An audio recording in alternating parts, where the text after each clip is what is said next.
कभी भी परमात्मा मेरी ऐसी बुद्धि ना दे कि मैं किसी से भेदभाव कर पाऊं। मेरे सब बराबर हैं, क्योंकि सभी ने मुझे दिल से ये जिम्मेवारी दी है। और एक तरफ से उन्होंने ये कह दिया कि लोकल और पंजाबी की बातें जैसे आई है, लेकिन मैं उस पचड़े में नहीं पड़ना चाहता। नमस्कार, मैं हूं दिनकर गावड़ी और दैनिक टॉक्स पर आज हमारे साथ जुड़े हैं हांसी नगर परिषद के चेयरमैन परवीन इलाहाबादी। जैसा कि कल एक नगर पार्षद द्वारा इन पर जो आरोप लगाए गए थे कि ये जातिगत भेदभाव करते हैं और कुछ वार्डों में ये विकास करवा रहे हैं और कुछ वार्डों को ये छोड़ देते हैं, जातिगत टिप्पणी की गई थी इनके ऊपर। आज उनसे बातचीत करते हैं, उनका इस बारे में क्या कहना है। नमस्कार सर। नमस्कार जी। सर, एक कल नगर पार्षद द्वारा जो टिप्पणी की गई थी उस पर आप क्या कहना है। सबसे पहले तो दैनिक टॉक्स के आपके दर्शकों को मैं राम राम करता हूँ। अब आपने जो मेरे से क्वेश्चन पुट किया है कि किसी पार्षद ने मेरे ऊपर ये इल्ज़ाम लगाया है कि एक जाति विशेष का कार्य करता है, मैं तो इस बात से कंफ्यूज हूँ। या तो वो ये कहते हैं कि किसी का काम ये आदमी कर नहीं रहा, इसको काम करने का तजुर्बा भी नहीं है। एक तरफ तो उन्होंने ये बात कही है कि ये एक विशेष जाति के कार्य कर रहे हैं, और एक तरफ से उन्होंने ये कह दिया कि लोकल और पंजाबी की बातें जैसे आई है, लेकिन मैं उस पचड़े में नहीं पड़ना चाहता। मैं सिर्फ ये कहना चाहता हूँ कि पन्नी भाई ने कैसे ये कन्फ्यूजन वाली बात कर दी। या तो सिर्फ ये इल्ज़ाम लगा देते कि ये एक बिल्कुल शहर के अंदर काम हो ही नहीं रहा, कम से कम मैं उसका जवाब दे पाता। तो जिस तरह उनका कहना है कि क्या आप 27 के 27 वार्डों में काम नहीं करवा रहे हैं। देखो, ऐसा होता है कि एकदम कार्य सारे शुरू नहीं होते, क्योंकि सरकार की जो अब ये पॉलिसी आई है, क्योंकि वो भाई साहब मेरे जो है मेरे आदरणीय हैं, वो चौथी बार बने हैं और जनता ने मेरे को 7वीं बार बनाया है। हम जब इकट्ठे थे उस टाइम की और अब आज के टाइम में कुछ चेंजिंग आई हुई है। अब क्या है कि अब सारा कुछ ऑनलाइन हो गया था। हमारे टाइम में जो पीछे टाइम था उसमें ऑफलाइन सिस्टम था। उसमें किसी पार्षद की जो नीड होती थी तुरंत हम ऑर्डर देके उसको काम करवा दिया करते थे। लेकिन अब क्योंकि सारा चीज़ ऑनलाइन है, पहले सारे मीटिंग हो के एजेंडे में चीज़ पास होती है, उसके बाद अप्रूवल के लिए भेजी जाती है, ग्रांट आती है, फिर सरकार की तरफ से एक फाइनेंस कमेटी बनी हुई है, फाइनेंस कमेटी में मोहर लगती है, पास की जाती है, और उसके बाद वो हमारे एक्शन साहब जो है टेंडर लगाते हैं। अब इनकी गली जिसकी बात ये कर रहे थे, इन्होंने गली जो है वो 20 लाख की पास करवाई थी। बल्कि मैंने इनको ये कहा था, मैं कहा भाई ये गली जो है 20 लाख में कंप्लीट आपकी नहीं होगी, इसको थोड़ा एक्सटेंशन करवा लो, 30-35 लाख करवा लो, ताकि ये जो है आपका वार्ड में ये ना लोग कहें कि आपने किसी से भेदभाव किया है। क्योंकि आपने भी वोट लिए हैं और चेयरमैन के वोट मैंने भी लिए हैं पब्लिक से, ताकि मेरी भी जवाबदेही बनती है और आपकी बनती है, हम दोनों सुरखरू हो जाएगी जनता से। तो उसकी एक्सटेंशन के लिए जो है देखो टाइम लग जाता है। अब मैं एकदम या तो 20 की कर देता, फिर तो काम हो जाता जल्दी। अब 20 को 35 पे ले आए एक्सटेंशन करके, काम बिल्कुल रेडी है, सिर्फ उसका टेंडर कॉल करना बाकी था। चलो उनको मैं बता दूंगा, ये मैं नहीं चाहता था मतलब आप मीडिया के थ्रू बताऊं, मैं पर्सनल बैठ के भाई को मैं समझा देता भाई ये दिखते थी। पिछले जो टाइम था उस टाइम ऑफलाइन सिस्टम था, अब ऑनलाइन सिस्टम है। लेकिन ऐसा कभी भी नहीं हो पाएगा, क्योंकि मुझे किसी एक बिरादरी ने मुझे चेयरमैन नहीं बनाया, सभी की होती थी, सभी का सहयोग था, सबका प्यार, सबका आशीर्वाद था, तभी मैं पार्षद से जो है अब चेयरमैन की सीट पे दोबारा आया हूँ, तिवारा। लेकिन मैं ये चाहता हूँ कि कभी भी परमात्मा मेरी ऐसी बुद्धि ना दे कि मैं किसी से भेदभाव कर पाऊँ। मेरे सब बराबर हैं, क्योंकि सभी ने मुझे दिल से ये जिम्मेवारी दी है, और मैं कभी भी ये बात नहीं होने दूंगा कि मेरे ऊपर किसी प्रकार का कोई दाग लगे। अब पार्षद जी को मैं खुद मिलूंगा, उनसे बात भी करूंगा कि आपने क्या सोच के ये बात कही है। या तो ये कह देते कि ये काम करने के असमर्थ है, इसको पता ही नहीं है काम कैसे होता है। अगर मैं काम करने में असमर्थ होता तो 7 बार लगातार लोग मुझे ना बनाते। और कुछ पार्षदों द्वारा नगर परिषद के कर्मचारियों पर भी, हाउस टैक्स ब्रांच के कर्मचारी पर काम न करने के जो आरोप लगाए जा रहे हैं, उनको कहाँ तक आप उचित मानते हैं।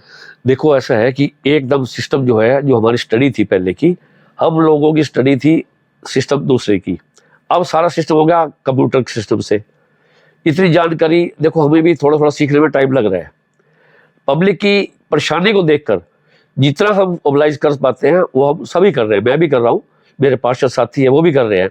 लेकिन कहीं ना कहीं हमें जो जानकारी कम होने की वजह से जो हमें अधिकारी कर्मचारी बताते हैं भाई ये काम ऐसे अभी नहीं हो पाएगा, तो हम उसको मान लेते हैं, क्योंकि हमारी जानकारी कुछ कम है। अब धीरे धीरे जैसे जैसे हम सीख रहे हैं, क्योंकि कंप्यूटर का अभी सिस्टम शुरू हुआ है, तो हो सकता है कि पब्लिक की असुविधा पब्लिक को होती हो, लेकिन हमारा प्रयास ये रहेगा कि किसी भाई को तकलीफ ना हो हमारे होते हुए। जैसे यहाँ कहा जा रहा है कि नगर परिषद में दलालों का बोलबाला है वो आते हैं और हाउस टैक्स के काम जल्दी हो जाते हैं, एक आम आदमी चक्कर काटता रह जाता है, उसके काम जल्दी नहीं हो पाते हैं। देखो, मैं ये बात आपकी स्वीकार करता हूँ कि यहाँ पे पहले जो है, जैसे मैंने शपथ ली थी उस टाइम ये हालात थे। मुझे भी जैसे पता चलता गया भाई ये समस्या पैदा होती जा रही है, जो समस्याएं मेरे सामने आती गई मैंने उन्हें तुरंत दूर किया है। अब बिल्कुल देखो 100% तो मैं नहीं कह सकता किसी चीज़ की श्योरिटी, लेकिन अभी जो पार्षद भाइयों ने मुझे कहा है कि ऐसी ऐसी शिकायतें अभी आ रही है मेरे पास, उसके ऊपर भी मैं गौर कर रहा हूँ और कोशिश ये करूंगा कि मैं रिजल्ट को 100% पे ले आऊँ। तो कहीं ना कहीं आप कर्मचारियों की कमी मानते हैं इसमें? देखो, कर्मचारी में कहीं ना कहीं अगर पार्षद भाइयों ने कही है तो कमी तो जरूर होगी कोई ना कोई। अच्छा, आज हम फिर बातचीत करते हैं कुछ शहर के अन्य कार्यों के बारे में भी। जिस तरह शहर में एक डंपिंग स्टेशन को बनाने को एक मुद्दा चल रहा था, उससे जो समय मिला हुआ था, उसके बाद वो कोर्ट का समय भी खत्म होने वाला है, तो डंपिंग स्टेशन पे आगे की क्या कार्रवाई चल रही है? नहीं, डंपिंग स्टेशन पे ऐसा था कि हम तो जनता को सुविधा देने के लिए बने हैं, असुविधा देने के लिए नहीं बने। वहाँ पे लोगों को तकलीफ थी, उन्होंने स्टे भी लिया, चलो कोई बात नहीं थी, वो उनकी जायज़ थी बात। लेकिन कहने का मतलब है कि पैसे के बिना काम नहीं हुआ करता। सरकार ने पीछे से ग्रांट थोड़ी सी लेट भेजी, बीच में सेशन की वजह से लेट हो गई है। अब पैसा भी आ गया है, टेंडर भी लग चुके हैं, अब टेंडर खुल भी हैं। अब वर्क ऑर्डर की जो ठेकेदार को वर्क ऑर्डर देना है आजकल में जो मिलेगा उसको, लेकिन उसको टाइम तो चाहिए ना। कोशिश यही होगी कि बहुत जल्दी जो है महीना 20 दिन के अंदर जो है सड़क तैयार हो जाएगी और जो 17 किले कुछ मरला जो जगह हमारी है, हम वहीं पे इसको डंपिंग स्टेशन को शिफ्ट कर देंगे। ऐसे शहर के लोगों की समस्या जो स्ट्रीट लाइट को लेके भी आ रही है, अब तो कुछ लोगों ने तो स्ट्रीट लाइट की समस्या को बताना भी कम कर दिया है, क्योंकि वो ऐसा सोच रहे हैं कि यहाँ तो समाधान होने वाला नहीं है स्ट्रीट लाइट की समस्या का। तो इसके बारे में आप क्या कहना है? देखो, ऐसा है कि मैं एक बार शाम को राउंड जरूर लगाता हूँ और मुझे पता होता है कि कहाँ कहाँ लाइटें फॉल्ट आ रहा है। कुछ तो नेचुरली बात बताऊँगा आपको, कुछ लोगों की तो शरारत होती है कि वो तार कट कर देते हैं, क्योंकि चोरी चकारी जो बढ़ रही है, इस तरह का मैटर मेरे पास आया है।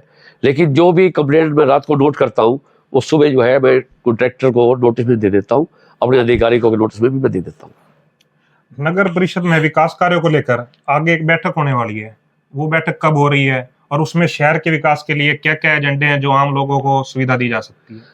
देखो, जो हमारी ड्यूटी है उसको बखूबी निभाएंगे अपन। 29 तारीख की जो है हमारी मीटिंग कॉल की हुई है और उसमें जो हमने जो समाज के अंदर, शहर के अंदर जो सुविधा देनी चाहिए हमारे को, उसके लिए क्या किया है कि जो शहर के एंट्रेंस है, जैसे निसार चुंगी लगा लो, जीन चौक है, ये तिकोड़ा पार्क लगा लो, गुसाई गेट हो गया, उसके अलावा काली देवी चौक हो गया, जीन चौक हो गया, जो जो एरिया है, हमारी ये कोशिश रहेगी कि वहाँ पे हम जो है ट्रैफिक लाइट लगवाएं ताकि अच्छा लुक दिखे लोगों को और ट्रैफिक में कंट्रोल भी हो।